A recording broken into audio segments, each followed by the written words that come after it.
pel correu, si no m'ha entrat encara, és que te l'acabo d'enviar. Centrem una mica, fem un recordatori, perquè això hem de tenir que definir també els personatges. Jo concreto més o menys el que hem de dir, però no sé si tothom està d'acord.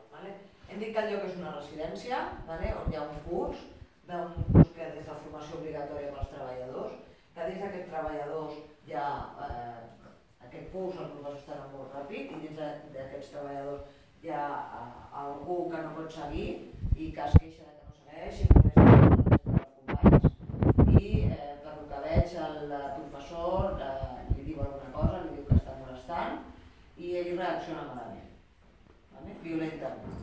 Seria això? Sí, sí, l'escenari tenim. Ara tindrem que completar els personatges. Ara els personatges.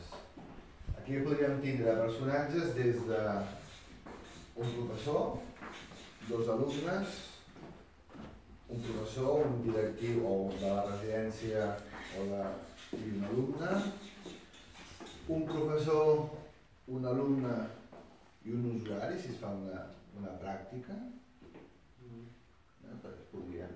o dos alumnes i un professor que intenta posar pau.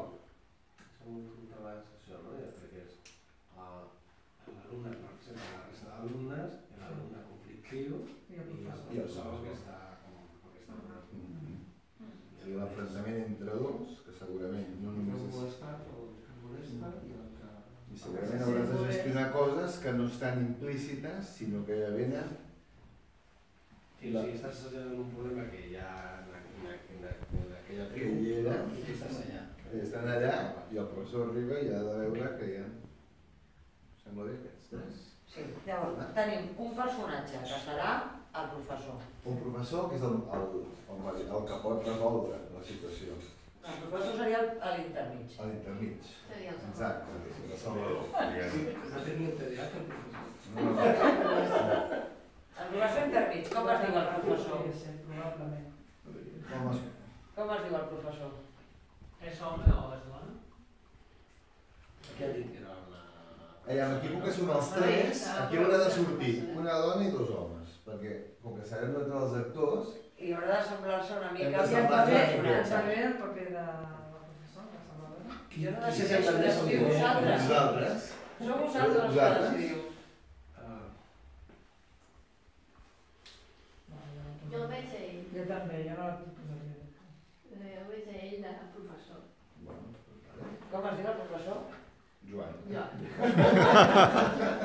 Ja que ens pot posar en l'escena. Edat?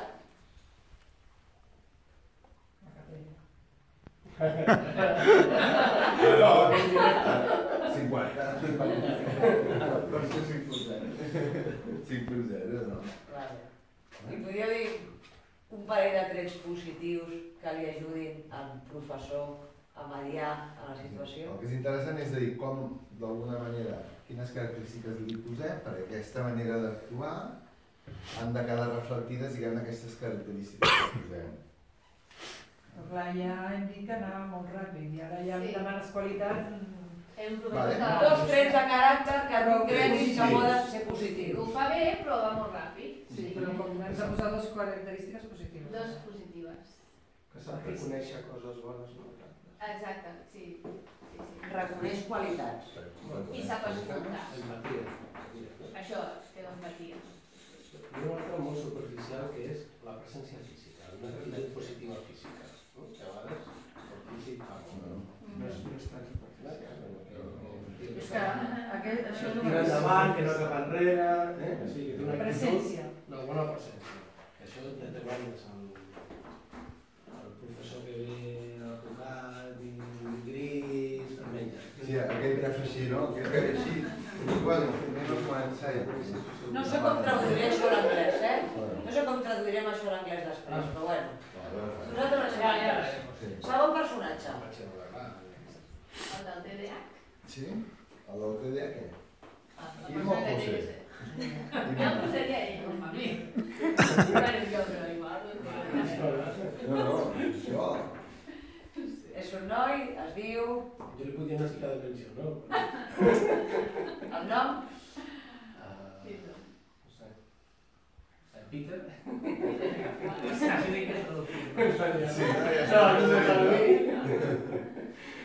Quina edat té, el Peter? Peter més gran que ell. Sí? Més gran. Sí? Sí. Perquè ell per mi és el professional que porta molt de temps allà, tal, no? Que 60. L'època... Sí, que encara està. I característiques positives, trets positius, que ens puguin ajudar a resoldre el problema. Que ve al curs perquè vol aprendre, o sigui, té interès pel curs.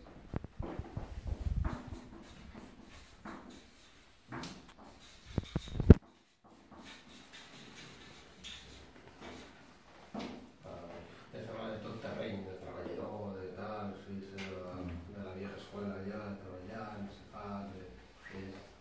És una institució, no? Dintre de la residència, si ja l'ha vist passar directors... Això li diríem que té... Implicació. No, implicació no, que té... Té una història dintre del... Una personalitat dintre de l'institució. Personalitat, no? Personalitat dins de l'institució. Sí, no?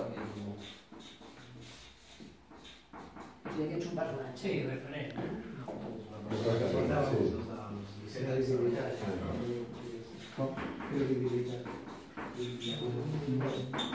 Vale. I el tercer personatge? Poder, jo diria. Seria l'alumne, no? El poder aquest. La credibilitat és el que Representaries el pot més dir, de diu aquest, l'alumne. no?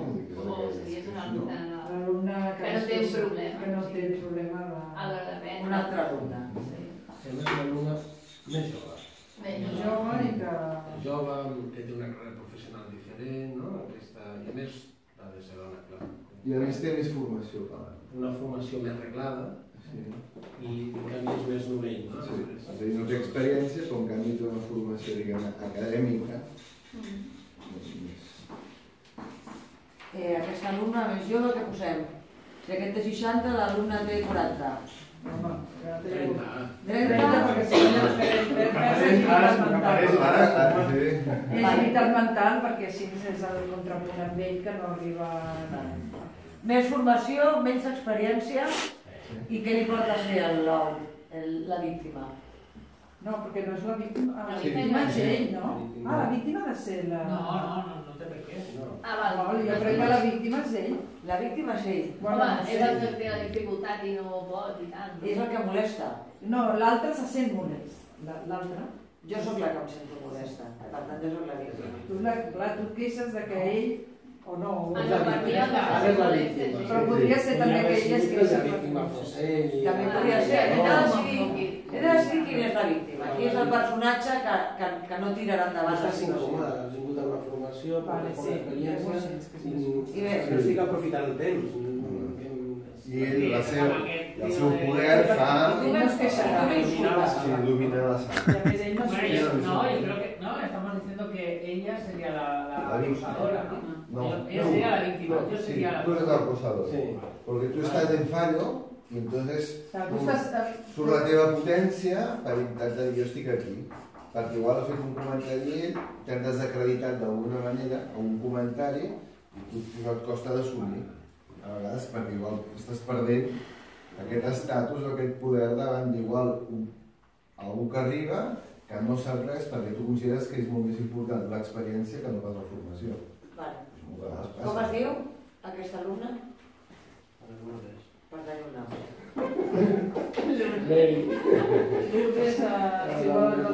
Vale, repeteixo, a veure si tenim clar. Si vas a Suècia, un de que sortirà. Sí, Lourdes no pot ser.